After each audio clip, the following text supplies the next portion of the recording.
So Bota sasa umepata sababu ilikuwa ni sababu nimeshaifahamu. Sasa nikirudi kama connector kama ambavyo ngoja kwanza nikasema. Alafu waandaji wa hiyo show most of them kiukweli wakati wa hiyo game yangu na Mr. Nice wengi walikuwa upande wa Mr. Nice. Kusema ukweli nyota ilikuwa imewaka kwa Nice.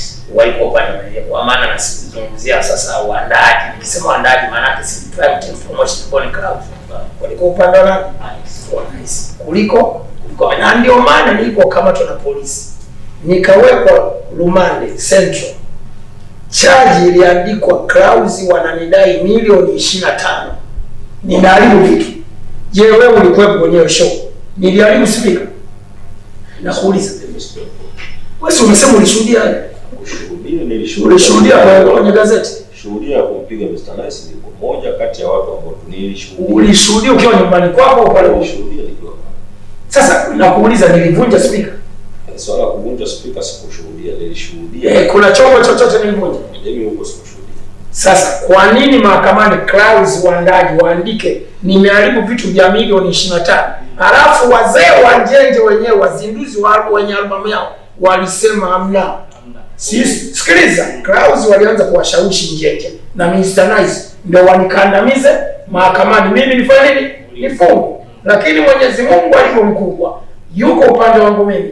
Akaongea na Mr. Nice akasema sitaki kesi. Hapo Mwenyezi Mungu akaongea na Njenje.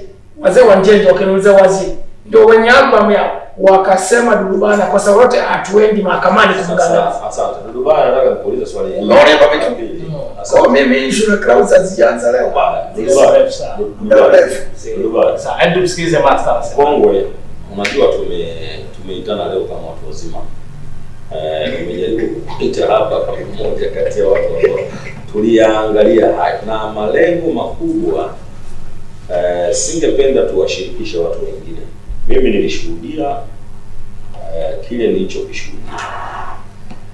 Unajua Mr. Shua ni kukatisha kitu kimoja. Kukatisha kitu kimoja. Kuna point moja umesema. Sikiliza basi, kuna point moja ukisema mimi ni Mr. Connection. Na huyu mtangazaji wako kasema hivi. Wasanii wa sasa hivi wajifunze.